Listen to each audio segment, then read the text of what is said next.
SRS బ్యాట్స్మెన్లు ఇరగదీశారు. మరి ముఖ్యంగా ఓపెనర్లు ఇరగదీశారు అని చెప్పొచ్చు. ఉతికారేశారు కూడా అనుకోవచ్చు. ఎందుకంటే ఈ మధ్యకాలంలో ఎస్ఆర్ఎస్ ఓపెనర్లు ఇద్దరు పూర్తిగా డిసప్పాయింట్ చేస్తున్నారు. ఒకరు ఆడితే మరొకరు ఫెయిల్ అవుతున్నారు.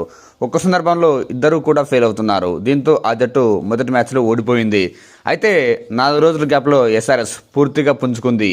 భారీ విజయంతో కేకేఆర్ను చిత్తు చేసింది. ఈ మ్యాచ్లో ఎస్ఆర్ఎస్ బ్యాట్స్మెన్లు అండ్ బౌలర్లు పూర్తిగా ఆధిపత్యం ప్రదర్శించారు కేకేఆర్ జట్టుపై.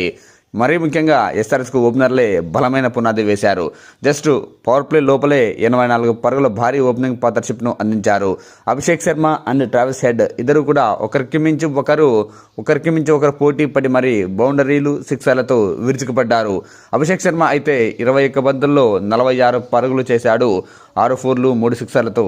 ట్రావిస్ హెడ్ కూడా అంతకు మించి అనుకోవచ్చు. 21 బంతుల్లోనే 48 పరుగులు చేశాడు. 4 ఫోర్లు 4 సిక్సర్లతో. ఎస్ఆర్హెచ్ ఇన్నింగ్స్ అయితే కాస్త స్లోగా స్టార్ట్ చేసింది. వైభవ్ అరోరా ఫస్ట్ ఓవర్ను అద్భుతంగా బౌలింగ్ వేశాడు. మరి ముఖ్యంగా ఫస్ట్ 5 బంతులకు ఒక బౌండరీ కూడా ఇవ్వలేదు. కానీ 6వ బంతికి ట్రావిస్ హెడ్ 4 కొడితే ఇక సెకండ్ ఓవర్ నుంచి ఎస్ఆర్ఎస్ బ్యాట్స్మెన్లు వీరవిహారం చేశారు. జస్ట్ సెకండ్ ఓవర్కు బౌలింగ్ వచ్చిన బ్లెస్సింగ్ ముజరమ్మాని తన ఫస్ట్ ఓవర్లోనే 16 పరుగులు సమర్పించుకున్నాడు. 2 ఫోర్లు 1 సిక్సర్తో. ఇక 3వ ఓవర్ ఫస్ట్ ఓవర్ అద్భుతంగా వేసిన వైభవ్ అరోరా తన స్పెల్ 2వ ఓవర్లో మాత్రం దారుణంగా పరుగులు ఇచ్చుకున్నాడు. వరుసగా 2 సిక్సర్లు 2 ఫోర్లతో ఏకంగా 21 పరుగులు సమర్పించుకున్నాడు. ఇద్దరు కూడా బ్యాట్స్మెన్లు చెలరేగిపోయారు. ఇక 4th ఓవర్లో సునీల్ నారాయణ్ స్పిన్ దిగాడు. కానీ ఈ ఓవర్ మాత్రం అద్భుతంగా బౌలింగ్ వేశాడు. ఈ స్పిన్ బౌలర్ జస్ట్ 3 పరుగులు మాత్రమే ఇచ్చాడు. కానీ ఈ కసినంతా అభిషేక్ శర్మ నెక్స్ట్ ఓవర్ వరుణ్ చక్రవర్తి బౌలింగ్లో చూపించాడు. 3 ఫోర్లు 2 భారీ సిక్సర్లతో ఏకంగా 25 పరుగులు సాధించాడు. 6th ఓవర్ కూడా కార్తిక్ ఓవర్ బౌలింగ్ వచ్చిన సిక్సర్ 4తో ట్రావిస్ హెడ్ అలరిస్తే అదే ఓవర్లో వికెట్ కోల్పోయింది. కానీ ఎస్ఆర్ఎస్కి మాత్రం పవర్ ప్లే లోపలే 84 పరుగుల భారీ ఓపెనింగ్ పార్ట్నర్షిప్ అందించింది. బహుశా ఎస్ఆర్ఎస్ మ్యాచ్ గెలవడానికి ఇది కూడా ఒక కారణం అనుకోవచ్చు. అలాగే పవర్ ప్లే అయిపోయాక కూడా అభిషేక్ శర్మ మరి రెచ్చిపోయాడు. ఒకే ఓవర్లో ఒక సిక్సర్ 4 ఒక టీడీతో కలిసి ఏకంగా 15 పరుగులు చేశాడు.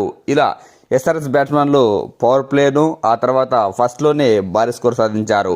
ఆ తర్వాత మిడిల్ ఓవర్లో కాస్త స్లో అయినప్పటికీ హెన్రీ క్లాసన్ క్రీజ్లో నిలదొక్కుకోవడం, నితీష్ కుమార్ రెడ్డి కూడా పరుగులు చేయడంతో ఎస్ఆర్హెచ్ భారీ స్కోర్ సాధించింది.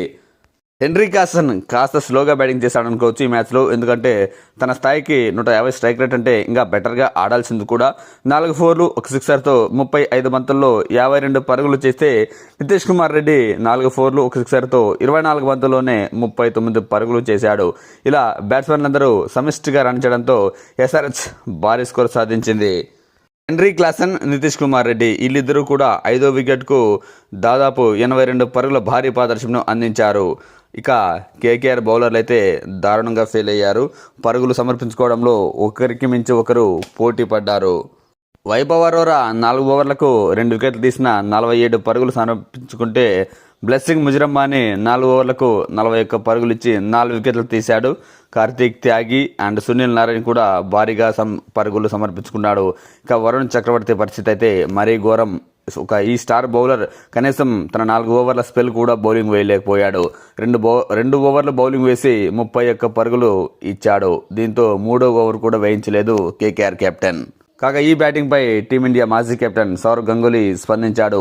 ఎస్ఆర్ఎస్కు ఓపెనర్లు బలమైన పునాది వేశారని, బహుశా ఎస్ఆర్ఎస్ మ్యాచ్ గెలవడంలో వీళ్ళదే కీ రోల్ ప్లే చేశారంటూ వ్యాఖ్యానించాడు. వాళ్ళు పవర్ ప్లేలోనే చాలా పరుగులు చేశారు. బహుశా ఎస్ఆర్ఎస్ గెలవడంలో అదే టర్నింగ్ పాయింట్ అని కూడా వ్యాఖ్యానించాడు.